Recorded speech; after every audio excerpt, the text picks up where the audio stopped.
Bismillahirrahmanirrahim. Qala radhiyallahu anhu wa 'alaika bimujanabatir riya wal kibir wal ujub wasu'id dhan bin nasi wal hasadi wal wasawis.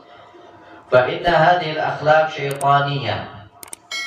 Wa 'alaika, dan hendaknya engkau bimujanabatir riya, menjauhi sifat riya, wal kibir, dan sombong, wal ujub, dan ujub, merasa bangga dengan amal perbuatannya, dengan dirinya, wasu'id dhan bin nas, dan berprasangka buruk kepada orang lain, wal hasad, dan hasud, wal wasawis, dan waswas. Fa inna hadhil akhlaq syaitaniyah, karena sifat-sifat ini adalah sifat syaitan. Amma riya, yang pertama, adapun riya, fa anta'mal amalan li ajlil khalqi. Riya itu adalah beramal tujuannya makhluk. Fa huwa syirkun bi ghairi syakkin. Maka riya adalah suatu kesyirikan atau kemusyrikan tanpa diragukan. Tapi bukan musyrik yang sampai menyebabkan murtad keluar dari Islam, tapi termasuk daripada suatu kemusyrikan riya itu. Sebab apa? Syirkun itu kan artinya menyekutukan. Musyrik itu orang yang menyekutukan Allah. Allah perintahin kita beramal hanya untuk Allah Subhanahu wa ta'ala, tapi kita malah beramal untuk makhluknya. Artinya kita menyekutukan Allah. Makanya riya itu termasuk daripada syirkun, kemusyrikan, karena menyekutukan Allah Subhanahu wa ta'ala. Wa nahika bihi hamaqatan an tusyrika ma'allah man la yanfa' wa la yadur, ma'a annahu law 'alima annaka taqsuduhu bihadzal 'amal saqatat min 'ainihi. Dan lebih-lebih suatu kebodohan jika engkau menyekutukan Allah kepada makhluk yang tidak memberikan manfaat, tidak juga merugikanmu. Sedangkan engkau tahu bahwa kalau kita berbuat riya, Allah Subhanahu wa ta'ala akan berpaling dari kita. Maka suatu kebodohan jika kita tahu nih, makhluk itu tidak akan bisa memberikan manfaat, tidak akan bisa memberikan mudarat atau merugikan kita. Dan jika kita melakukan perbuatan riya, Allah bakal berpaling dari kita. Kadang-kadang kan kita mau berbuat, niatnya apa? Niatnya mau dipandang sama orang, itu kan riya. Padahal kita tahu makhluk itu, manusia itu nggak bakal bisa memberi manfaat, nggak bakal bisa memberi mudarat kecuali atas izin dari Allah Subhanahu wa ta'ala. Beramal, niatnya apa? Niatnya makhluk, niatnya biar dipuji sama orang. Padahal kita tahu nggak bakal orang-orang bisa memuji kita kecuali Allah Subhanahu wa ta'ala yang menggerakkan lisannya untuk memuji kita. Kenapa kita beramal? Biar enggak dikata-katain, biar enggak diomongin. Kita akhirnya beramal. Padahal kita tahu nggak bakal mereka bisa ngomongin kita kecuali atas izin dari Allah Subhanahu wa ta'ala. Ditambah lagi kalau kita melakukan riya, kita tahu bahwa Allah berpaling daripada kita, tapi kita masih ngelakuin. Kata beliau pengarang, itu suatu kebodohan yang besar. Udah tahu makhluk itu nggak memberikan manfaat, nggak bisa juga merugikan kita, terus kalau kita beramal riya juga Allah bakal berpaling sama kita, terus kita masih melakukan perbuatan riya. Riya itu salah satu kemusyrikan, salah satu kesyirikan, karena menyekutukan Allah Subhanahu wa ta'ala. Kita beramal bukannya karena Allah, malah beramal kepada makhluk, menduakan Allah. Itu kemusyrikan juga, hati-hati. Bahaya ini riya. Ya, bahaya. Suatu kemusyrikan, karena kita menyekutukan Allah. Bayangin kalau kita punya bini kita selingkuh sama laki lain, kira-kira marah apa enggak? Marah. Orang kita yang ngasih nafkah, kita yang ngejaga, terus dia selingkuh, pasti marah. Apalagi Allah Subhanahu wa Ta'ala yang nyiptain kita, yang memberi rezeki kita, terus kita malah nuker Allah sama makhluknya. Ya, kurang ajar apa kita sama Allah Subhanahu wa Ta'ala? Makanya riya itu termasuk daripada kemusyrikan, kesyirikan, menyekutukan Allah Subhanahu wa Ta'ala. Na'udzubillahi min al-amal li ajlil khalq, beramal tujuannya untuk makhluk, tujuannya untuk manusia, mau dapat pujian atau takut diomongin atau kagak enak. Itu kan beramal karena makhluk, karena manusia.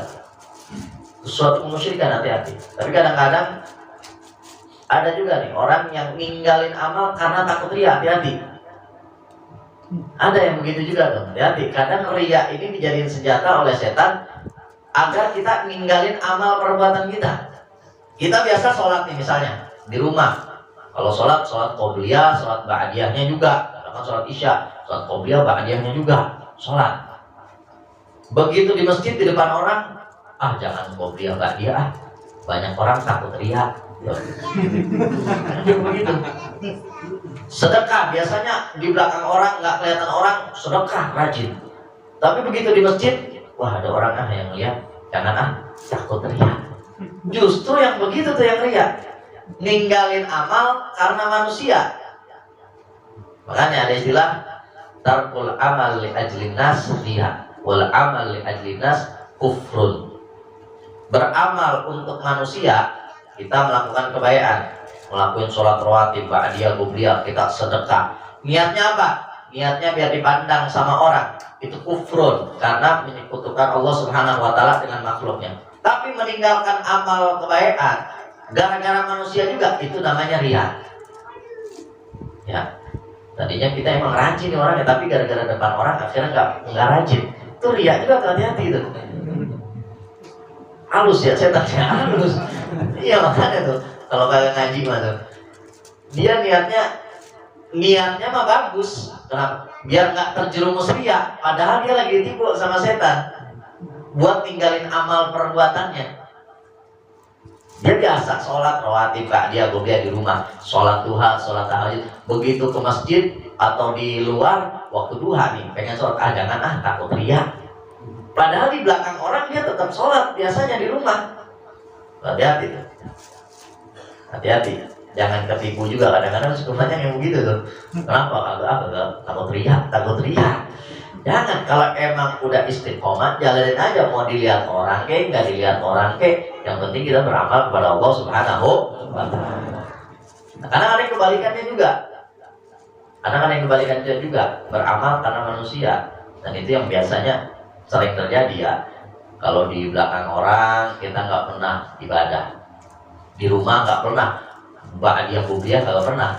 Begitu jamaah di masjid ya, apalagi sholat Jumat, qobliyah ba'diyah ya, datang ke masjidnya padahal khotib udah khutbah, udah gitu bukan di dalam masjid, dia sholat sunnah qobliyah padahal kagak sah kalau nggak di dalam masjid, khotib udah berkhutbah. Kecuali kalau di dalam masjid dia sholat tahiyatul masjid, nggak apa-apa. Ada orang yang begitu ya. Kalau di masjid qobliyah ba'diyahnya rajin, di rumah jangankan qobliyah ba'diyah, subuh yang siangan ya, sholat aja kagak. Nah bagaimana kalau begitu? Biasanya kalau nggak dilihat orang nggak rajin sedekahnya. Begitu orang ngeliat, ayo open donasi di grup nih, rajin sedekahnya ya, biar kelihatan sama orang. Kalau suka begitu gimana? Rajinnya pas di depan orang doang, riya, tapi jangan ditinggalin itu amal. Kudunya bagaimana? Kudunya dibenahin itu amal. Kita ngelakuin perbuatan amal soleh, tapi kita ngelakuinnya itu pengennya pas dilihat orang doang. Jangan malah berhenti kita melakukan amalnya. Justru kita belajar bagaimana jauhin riyanya, amalnya tetap dilanjutin walaupun masih ada riya. Bagaimana caranya? Ketika kita misalkan nih nggak pernah sholat qobliyah ba'diyah di rumah, di masjid rajin banget. Kenapa? Soalnya dilihatin orang. Nggak pernah sedekah kalau nggak kelihatan orang. Begitu kelihatan orang, rajin banget sedekahnya. Kenapa? Karena takut diomongin sama orang, medit, pelit, ya, oret, takut diomongin sama orang. Padahal kalau di belakang orang nggak pernah sedekah. Bagaimana caranya biar amal kita tetap lanjut? Tetap lanjut walaupun masih ada riya di situ. Terus bagaimana ngebedahinnya? Begitu nggak ada orang, kita amal nih. Amal kita yang masih bercampur dengan riya atau dia misalnya sedekah di depan orang masih ada riyanya, tetap dilanjutin. Tapi berusaha juga kita beramal di belakang orang. Kalau bisa lebih banyak lagi. Biasa sedekah di depan orang timbang 1 juta, begitu gak ada orang 5 juta misalnya ya. Nah, begitu cara ngobatin dia. Jangan tinggalin amalnya, jangan susah. Wah, kita belum ikhlas nih, kita nggak mau ngaji, kita belum ikhlas. Kelamaan itu ikhlasnya, akhirnya gak ngaji. Ngaji aja udah dulu walaupun kagak ikhlas. Istiqomah aja dulu walaupun ente gak ikhlas. Insya Allah dengan istiqomah ikhlas bakal datang gitu. Jangan waduh kita belum ikhlas ini, belum ikhlas kita, akhirnya kagak beramal-amal. Kelamaan ente ikhlasnya, keburu modar ya. Entar keburu modar. Udah kapan-kapan keburu dibungkus kain kapan. Iya. Kalau mau belajar ikhlas begitu, jangan tinggalin amalnya, jangan. Susah. Kalau ninggalin amal, ikhlas dulu baru beramal, susah. Beramal walaupun belum ikhlas, beramal aja udah dulu. Nanti kalau udah istiqomah, ikhlas datang sendiri. Kita sedekahnya di depan orang doang, di belakang orang kagak pernah sedekah sama sekali. Jangan ditinggalin sedekahnya. Wah, tadi habis pembahasan riya nih, berarti selama ini ada riya nih. Ya udah dah, besok Anda nggak sedekah lagi. Jangan, lanjutin aja udah dulu sedekah walaupun masih ada riyanya. Lanjutin aja dulu.